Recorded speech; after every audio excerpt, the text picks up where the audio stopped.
Thank you, everyone, for attending this webinar today. Exciting topic to go over what might be a point of contention for some of us for the struggle between sales teams, legal teams, how we can help build that to win together at our respective organizations. I'm Josh Moore. I am the Director of Sales Engineering here at Checkbox, and we're very excited to be joined with Christopher Dunsford, who is the VP of Applications at Element Technologies, one of our partners we work with. So, Christopher, we'll give you a chance to introduce yourself. Yeah, awesome. Well, thank you, Josh. As Josh says, my name is Chris Dunsford. I am with Element, and I'm very excited to be here. My team and I, we help organizations really modernize their contract lifecycle management processes, especially in environments where Salesforce is the source of truth. So, again, happy to be here. Over to you. Yeah, great. I've worked with Chris and his team for many years, and Element Technologies is one of the best that I've worked with when it comes to helping legal teams modernize and find efficiency. So we're excited to bring you some content today and see if it can't help you out with your unique situations. So the plan for today, the agenda is we're going to go through just some high level about where sales in legal traditionally is today and where it can be, especially with technology driving the process. And then we'll actually jump into a demonstration and show you what Chris and his team has done for some different Fortune 500 even legal departments around there to help kind of bridge this gap and make life a lot easier for everyone. We wanted to start with kind of going over what or why the relationship between sales and legal really matters.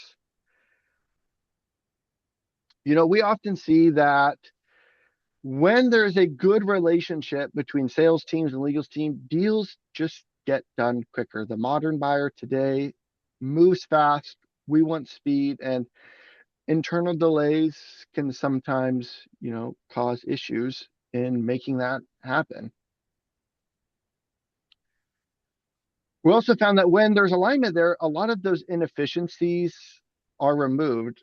Often legal can be looked at as a blocker, which we know you're not. But from certain perspectives, they might see you as a blocker when really it's just a misalignment of process. We also see strong relationships can really help streamline revenue, where you can have happier customers, faster sales cycles, better reporting up the chain.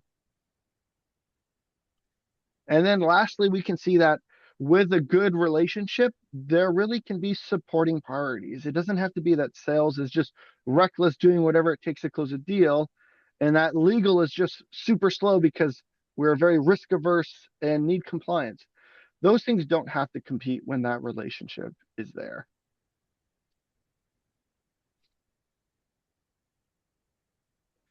So really understanding where that friction comes from, and definitely feel free for this, throw in the chat if you have any other points of friction that you've seen working with your respective sales teams.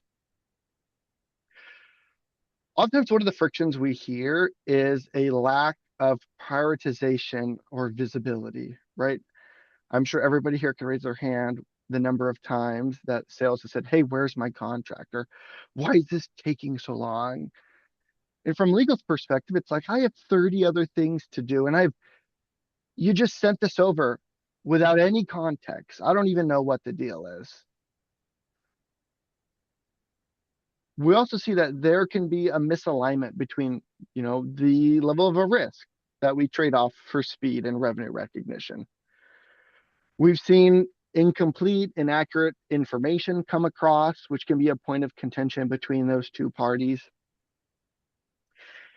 And really just the manual nature of requests. Depending on where you work, some of these requests that you get from sales team can be in Slack and email. They show up at your desk. There's no audit trail. There's no information. It's just shadow processes, essentially. I know, Chris, with your experience, have you seen any of these kinds of friction as you've helped different legal departments out?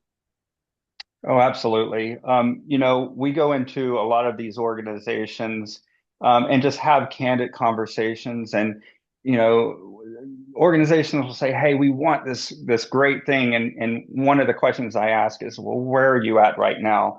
And I think it's really important to get the kind of current state of affairs, right? And believe it or not, workflows in many organizations are living inside of inboxes, and when this occurs, everyone is flying blind. I think one of the misconceptions, is that sales and legal really have opposing goals, speed versus risk, where you have the sales team that really wants to get, after the deal, get it done, bring in that revenue and get paid.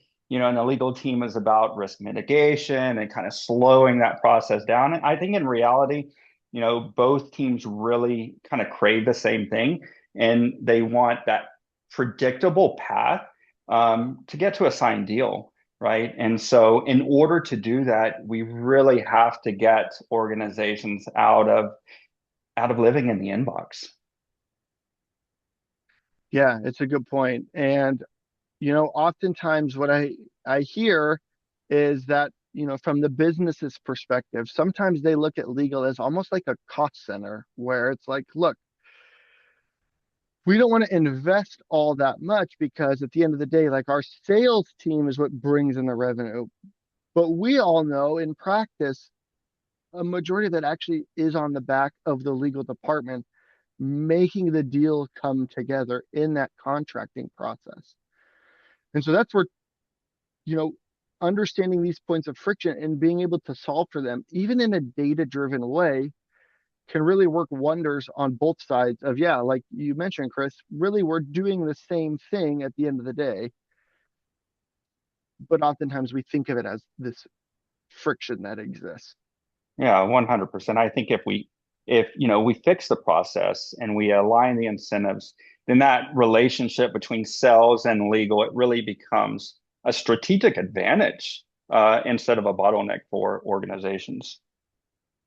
Yeah, absolutely. Really, too, when we look at organizations, and feel free in the chat if you want to throw on where you land on this, is some organizations that I've worked with are maybe labeled as overcautious, right? Everything that happens has to go through legal, regardless of the value or the level of risk. Like legal has to give their stamp on approval, every single thing. There's no playbooks, it's all from scratch. And what we've seen is that while there's, extremely low risk and super high compliance, it can often create slow sales cycle and maybe even overwork the legal department and causing frustrated sales teams. I know in the past, an organization I worked with, the sales team would maybe, let's say, 4 months from a lead to vendor of choice. That's the sales cycle. It would take longer to do just the contracting than it would that entire sales cycle. Contracting would take 6 months on average, just all the back and forth and back and forth. And deals were lost. Salespeople were frustrated because of how overly cautious it might have been. Now, on the flip side, you might be in an organization where we might call it reckless speed, where sales, they can cut any corners they want to hit those revenue targets.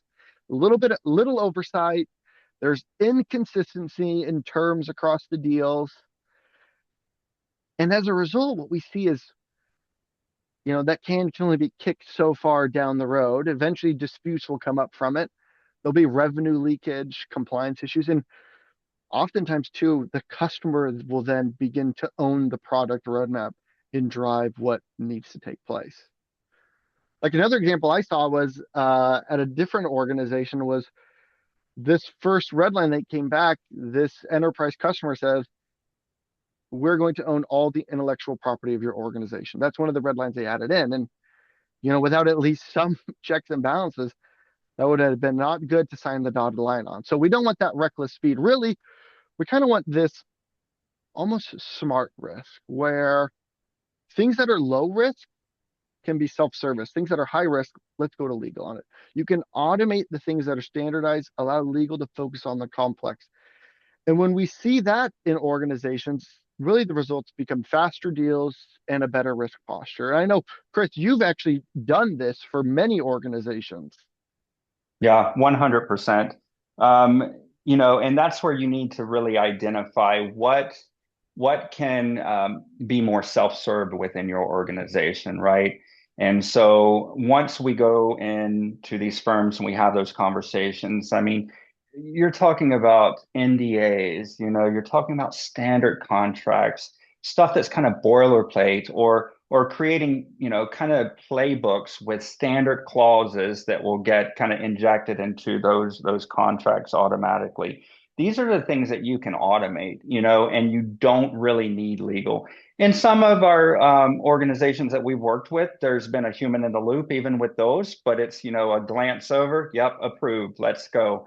And they're not really slowed down by, analyzing in depth those contracts. It's just making sure that, you're doing your checks and balances here and making sure, again, that human is in the loop. And when you really need legal to go in and analyze a contract, we put in place, perhaps a contract's value is a certain amount. Okay, now that goes to legal where they're really kind of digging in and making sure the T's are crossed and I's are dotted. So lots of experience working with organizations, really automating. In reality, with the NDAs and the standard contracts, it can be anywhere from, 60 to 80% of the business right there. Yeah, and that actually brings up a good point, Chris, is we do have some different data to kind of back this up.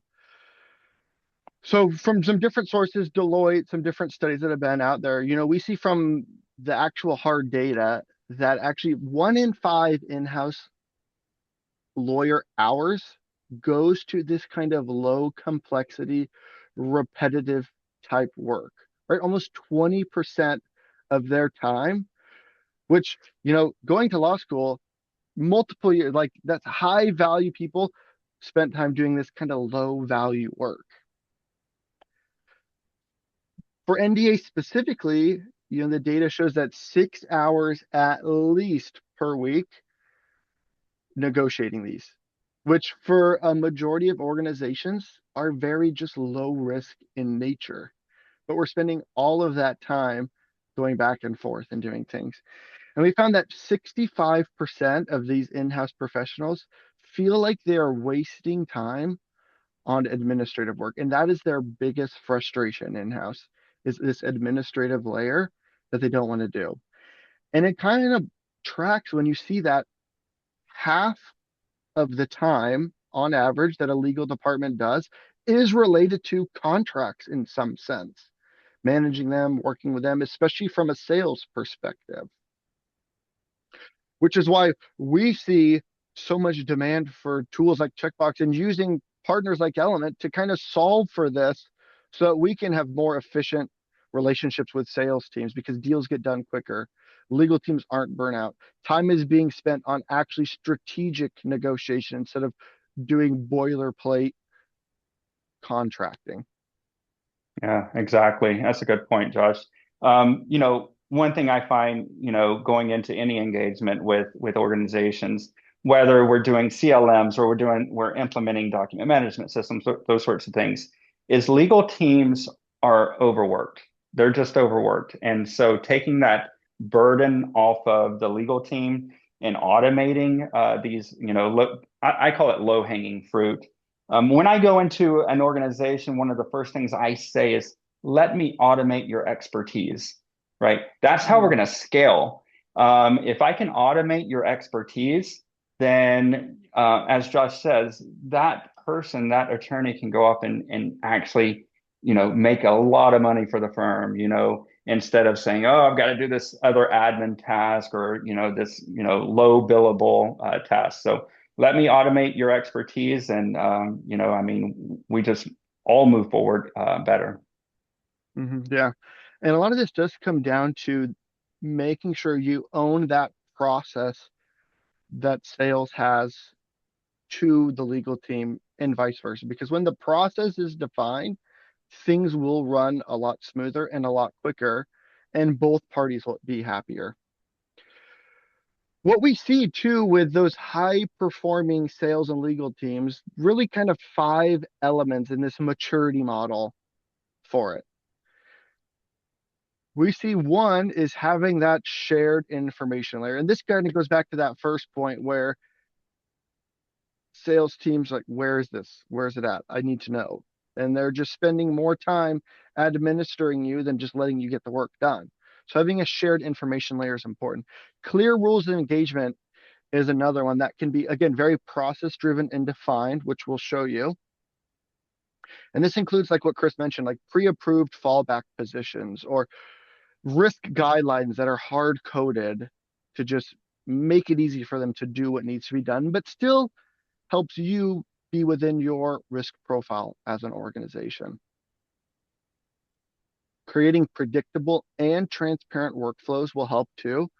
Ensures you have SLAs, routing is correctly depending on your routing rules. Low risk is automated, high risk goes to legal.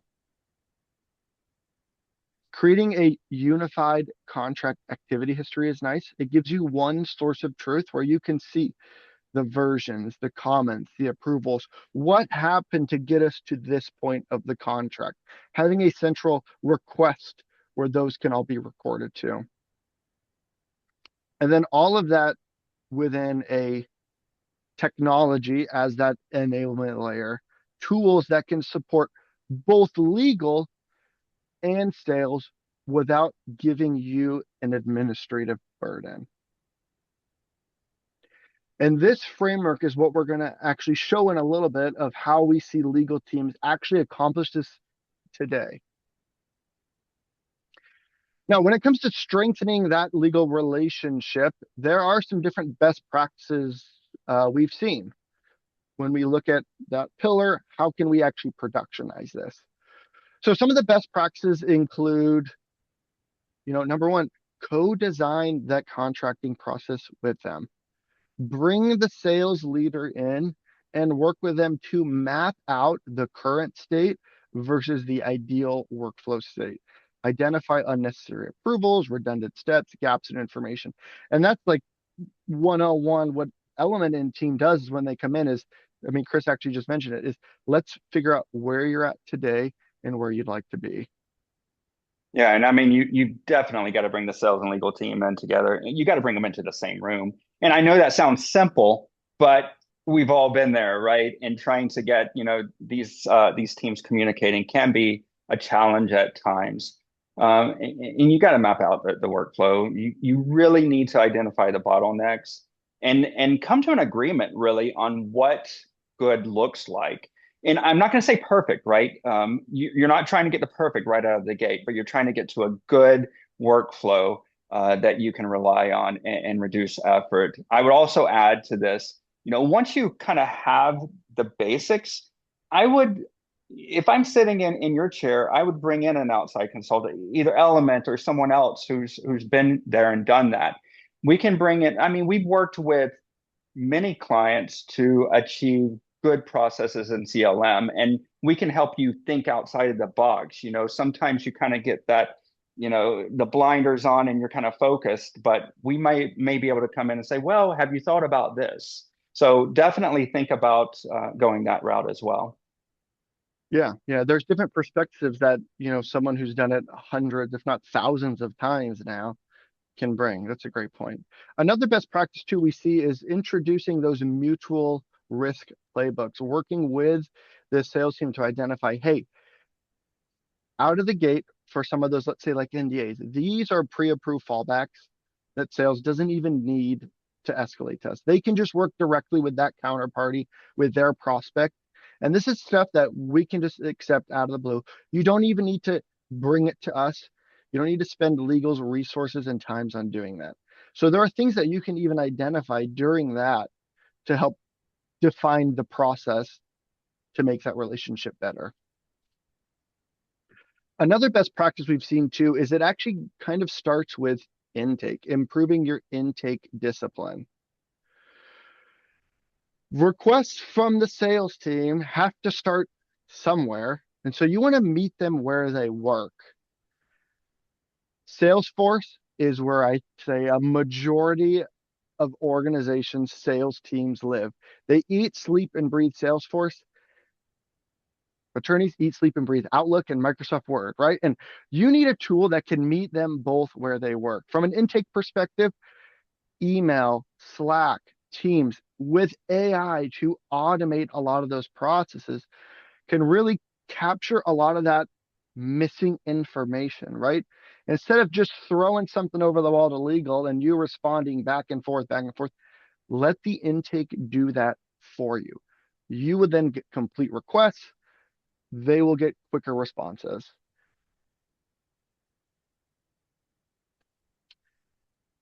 Number four, we've seen is implement transparent status tracking. A lot of requests, and I'd be curious too, you might even have a metric where you are, where you can see how many times has sales pinged me today about this same thing. It's probably in the double or triple digits, right? If there's a way to have transparent status tracking, who's doing what, where is it assigned to, what is blocking, the expected turnaround times, just that layer of transparency just builds a relationship in general. It empowers them and it deflects a lot of the requests that will come to you. Yeah, and I think that that's huge, right? Just kind of having that dashboard where everyone can go to, or perhaps you have it walled off where maybe, the sales team has their own dashboard and legal has theirs, right? So that, things are kind of a separation of concerns, if you will.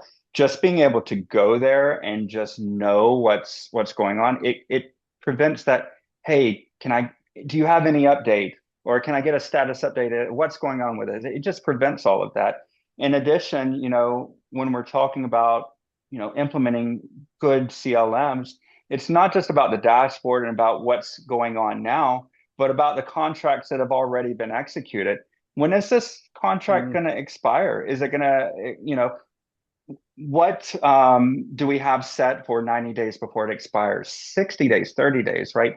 So that we can get ahead of that and make sure that we're going back and re-executing a new contract or extending it. yeah, that's a great point too, because the contract doesn't end right when it gets executed and recognized as revenue. There are obligations that will come with it, and there needs to be some way to track and manage those as well. Last best practice we've seen too to help build this relationship is to just automate the low risk, the 80-20 rule, right? 80% of the work, things like NDAs, maybe standard contract templates, self-service approvals, all of those different things. I mean, I've seen it in organizations with like NDAs, order forms, clause selection, dynamic approvals based on the contract value. Like all of those can be completely automated with the right process in place today. And it will really help just speed up that sales cycle time that we see.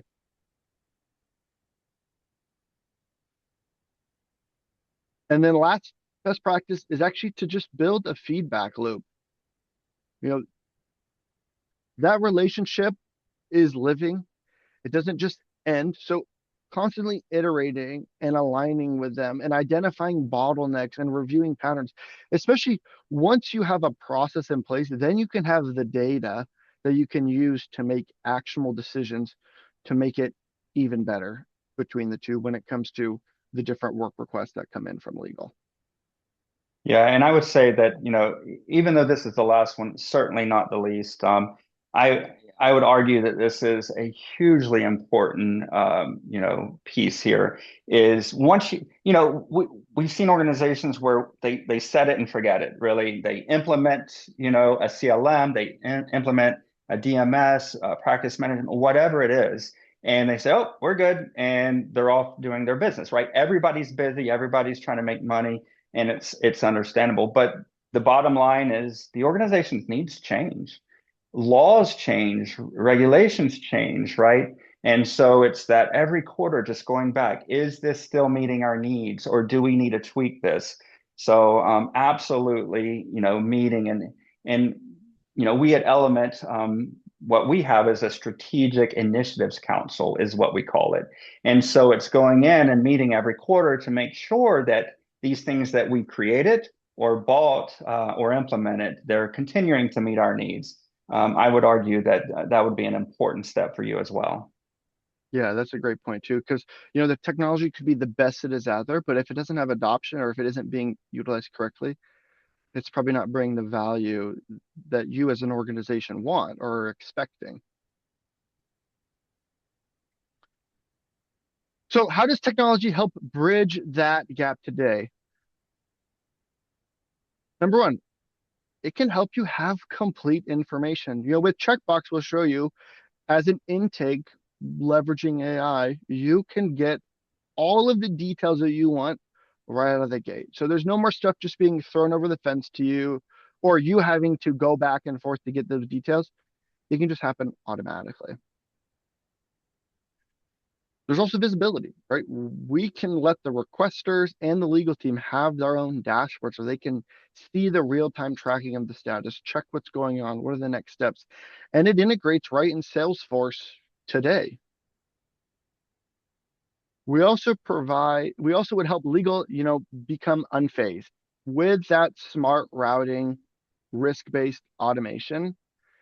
That level of administrative burden that we just saw a few slides ago, that 65% of in-house uh, legal professionals have, like it will start to go away because all of that administrative work, it starts to become automated in the process. And you can just spend your time doing what your expertise enables you to uniquely do.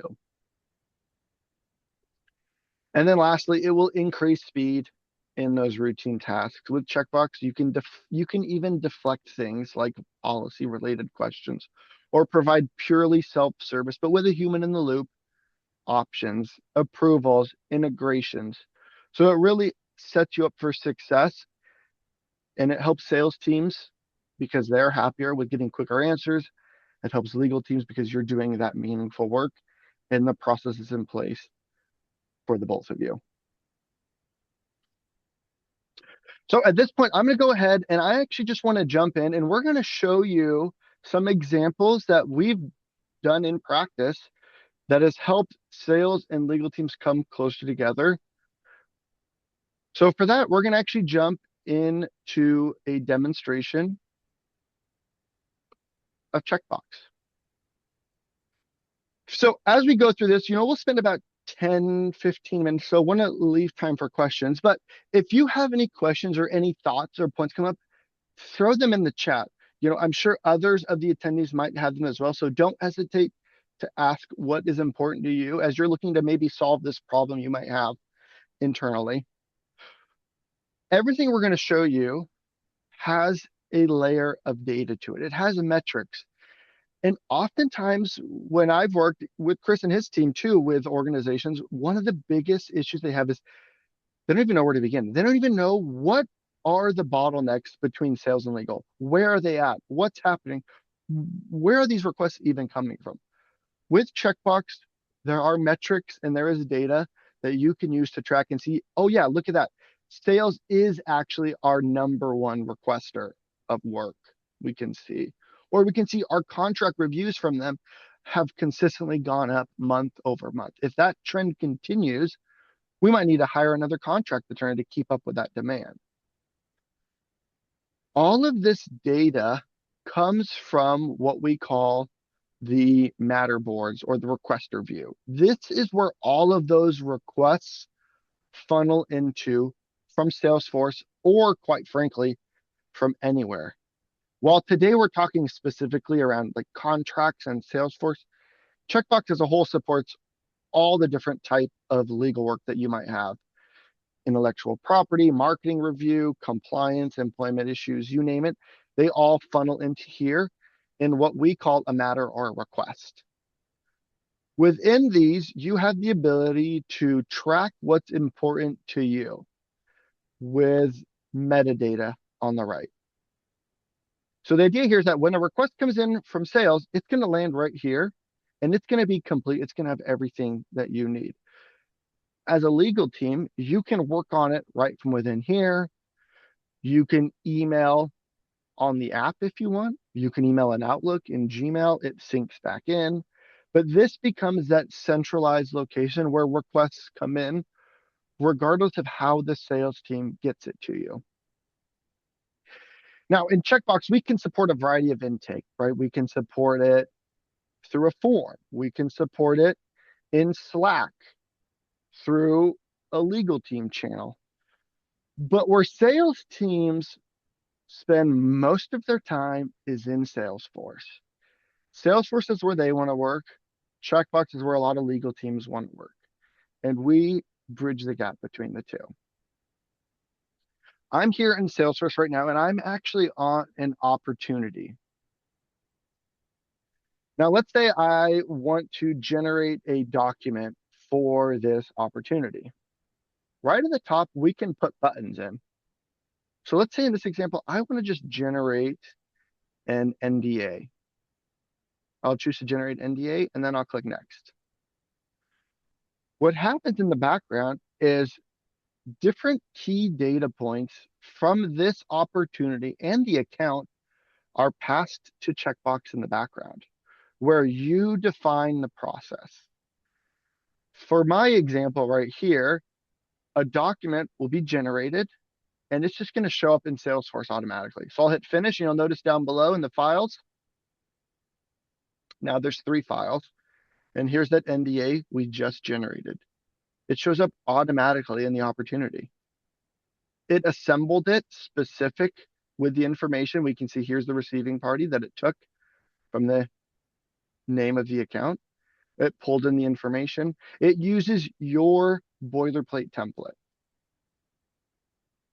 The sales team doesn't have to do anything. They are on the opportunity. They click one button, but it flows through your defined process. So this could be using your paper if you want it to be set up that way.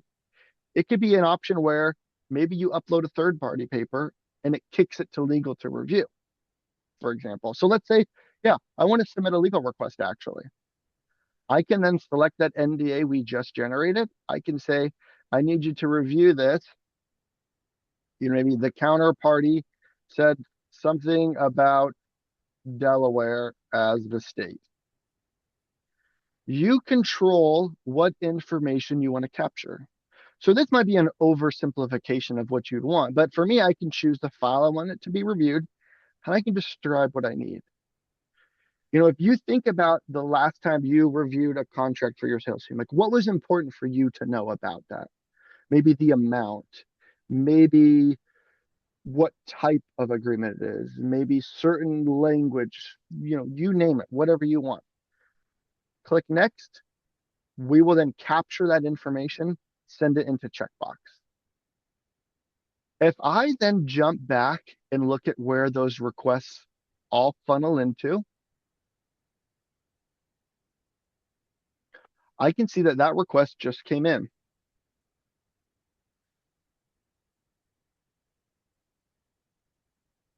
We can see it pulled over a copy of the agreement, but more importantly on the right, it pulled in the metadata that you wanted, that was important to you.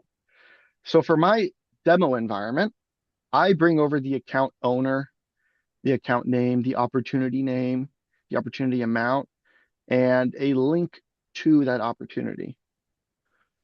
The integration is configurable, and I use the word configurable on purpose because it does not require any type of coding experience. It's all plug and play, drag and drop. And the nice thing about Salesforce too is Salesforce is a very configurable environment. So there's really no two instances that are the same. You in your Salesforce might want this set up at the account level, which is fine. You can have a button at the account where you can generate documents or submit legal requests. And you can pull in that appropriate information that you need as a legal team to action or to work on that. If you want to take it a step further, let's say in this example, I want to generate an order form now for this. So I'll choose to generate an order form. I'll click next. Well, depending on your process, maybe because this is over $200,000, it actually needs to be reviewed before we let the salesperson send it off for execution. So we're going to hit finish. No files appeared. But because you can control the process, what happens is if I go to my email, I can see I just got a new email that says, hey, a new order form is waiting for you to review. Here's details of the test. I can see the workflow. I can see why it said it because the opportunity exceeds that threshold, requires approval. I can see who requested it. Again, all of this is configurable to what's important to you. I can click that link, and when I click that link, it'll take me into Checkbox, where now me as the deal desk in this example, or as the legal team, or as the manager, right, you can control the process. I can go in and I can actually click, take a look at that order form. I can open it up. Maybe at this point, I can see, all right, it brought in the products automatically. It filled out the billing address, customer name. Maybe at this point, I need to edit some of the terms. So I could edit them, make my changes, and then I could re-upload them back in and approve it. Or maybe I'm like, you know what? That's great. That looks perfect. We can do that. We'll hit approve and we'll click next. That will then generate that order form. And if we jump back into Salesforce now, in just a second, we'll see a new order form appears automatically in the Files tab. There it is, right at the top. Now, this is made possible because of Checkbox's really unique ability to create workflows and really own the processes that you want. And that's where Chris and his team comes in. They are experts at really understanding process and how processes should work and building those to execution. What's great about Checkbox is from an administrative perspective, like I said, you don't have to be a developer. So let's say in this example, those NDAs, instead of it coming back into Salesforce, and then maybe in Salesforce, I have a button, I can send it off for execution. Well, if it's low enough risk, why not just send it to DocuSign automatically? Absolutely, you can do that. Checkbox has a workflow studio. This is what it looks like. It might be reminding you of Microsoft Visio, right? That's what it looks like, except this actually does stuff. It's not just fancy cubes and arrows. You can control the process. So for this workflow is where I generate documents. I can generate an order form, an MSA, an NDA, depending on what I select. And I can see here is that order form. If I click this little branch, you'll notice, oh, look, if the amount is more than $200,000, we send it for the deal desk approval. If it's not, we'll just go ahead and upload it to Salesforce automatically. So let's say for those NDAs, for example, instead of it uploading it to Salesforce, let's just add a new step in. We want to send it off to DocuSign or to Adobe Sign. We'll bring in this e-signature block, connect the dots. We can add in the recipient. You can have this hard coded to someone to your team. It could be dynamic and integrated with your HRIS system, your single sign-on. And we'll say we want to sign this particular document. You can even say your message. Please sign. Once it's signed, we will then maybe notify the requester that, hey, it was successfully signed. We can send an email to them. You just drag and drop it in. Or, once it's signed, then we'll go ahead and upload that signed copy directly into Salesforce with that connector. So it's as simple as just understanding how you want that process to work and then mapping it out, save. Now in Salesforce, if I were to click generate a document NDA, it'll send it to me via DocuSign automatically. And then once it's executed, it would then upload it in to Salesforce or to wherever you want. And like Chris mentioned, a lot of organizations we work with, they have a legal tech sector. They might have a document management system, for example. Well, if that's how you would want it to work, great. Sales can start in Salesforce. Legal can action it in Checkbox. And once it's executed, you can send it to your DMS automatically.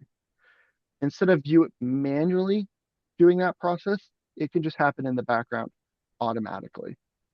Saves a ton of time, a ton of resources when you're looking at what we saw, like 50% of what the team typically do. The other thing that customers really find value with is for a lot of questions sales teams might bring, there are standard answers that you already have defined as policies. But what ends up happening is sales teams will go to you, maybe in Teams or in Slack, for example, and they'll say something like, hey, who signs contracts for $50,000? Well, what you can set up is an AI agent to automatically respond. So when I go to the legal team channel and I say, hey, who signs this contract? It'll just reply and say, hey, look, the senior manager, Jamie Brooks, is the one who's authorized to sign those. So now, from a more natural chat experience, they're able to come in and ask questions, and you can just deflect those requests altogether. You don't even need to take your legal team's time to do it. Sales is happy, they get quick answers. Legal is happy, they control the risk because you choose how this responds. And to show that, you can click this little link and it'll actually take you to the source where we can see here is what it referenced, our contract approval signing table, where it provided that answer. This experience too, it can live in Salesforce if you want. It can live in email. It could be set up against legal@yourcompany.com, Teams, Slack, a lot of different places. But at the end of the day, with a tool like Checkbox, you're able to bridge the gap between what sales teams need, what legal team needs, increasing speed, but also minimizing risk because you get to own the process and how it works. And Josh, I think that this is really where Checkbox shines. Checkbox really acts as that front door for legal, especially when we're integrated with Salesforce. If if you've ever done any behind the scenes work with Salesforce, you probably worked with Apex code and that sort of thing, and that can be challenging. And so when you have drag and drop capabilities, low code, no code capabilities, it's a game changer here. So, and we've also implemented Ask AI or sorry, Ask Legal in other CLM systems, both with AI and without, and without, you're implementing something that actually goes to someone, but with the AI, as Josh showed, AI you know, can be built so that you have these standard responses. And then, oh, by the way, you can even, send an email, at the end of the day, say these users asked, these questions, or maybe you want to log those into a data table or something to that effect, where someone else can go in and say, what questions were asked last week, and just, that human in the loop verifying once, trust but verify, right? So again, Checkbox really shines here. That is actually a really good point, Chris, too. And that kind of where, yeah, I think you mentioned earlier, right? When we were talking about the quarterly meetings with sales, this becomes iterative, right? Solve those first few big pain points. And now you have the data, you're right, with the chat logs, with the dashboards and the metrics to really make decisions and to then take a step further, right? Wow, everybody in sales is asking this same question. Maybe we should coordinate a training with them on HR, or maybe we should update the AI agent to then answer that type of question. So the more use you get out of it, the better the processes become. And the better the relationship between the two departments becomes because it's solving for both of their needs at the same time. It looks like we have a question. Perry, yeah, great question. So Perry's question is, I missed earlier, can the front door be in Salesforce? Answer is absolutely yes. Yep, we can meet the business directly in Salesforce.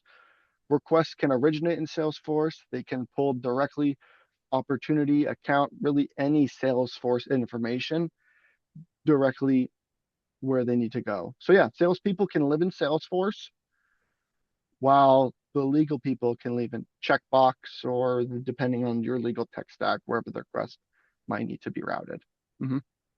And then to take it a step further, we didn't even show, but in Salesforce too, we can actually update the status. So you can go into the legal object if you have that one, and they can actually see the status of where it's at dynamically being pulled in from Checkbox. So Kelly has a question for us. Can the same front door be used for multiple internal teams as stakeholders? for example, marketing team gets a specific set of information and legal team experts. Yes, Kelly, absolutely. And that's really, I guess, one of the beauties with Checkbox is because it is that no code, low code environment, that front door can be set up to meet the business wherever they are and whatever's important to them. So I know today we focused mainly on like sales and contracts, but yeah, marketing teams, we can meet them where they work. They might work like, for example, you might have an email alias that's like marketing legal at company.com or something like that. That could be a separate intake specific for the marketing teams, trained specifically on things that they ask, like marketing materials reviews, versus another team like procurement might live in a different tool that can be integrated with. So yeah, you can set up the same front door in multiple locations for the business to interact with in the way that most makes the most sense for them. Okay, here's one. Chris, maybe Chris, you might have an answer for this one. Here's one for, do you have any suggestions on how legal ops professionals can empower sales to push our NDA? Any thoughts you've seen on that when you've been working with other legal departments? To push, I guess I don't necessarily understand the question, but to It's so push the, go it ahead. sounds like at this organization, you know, when they get to an NDA, they're like, "Oh yeah, we'll just use third party paper. We'll just use your paper," instead of saying, "Oh, Gotcha. let's use our paper." Yeah. And that is definitely a difficult position to be in.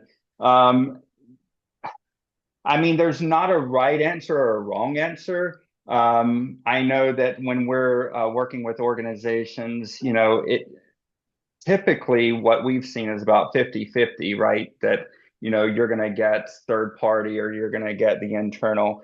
Um, I really don't have a good answer for that one. Yeah, some of it might come down to like the change management side of things Yeah.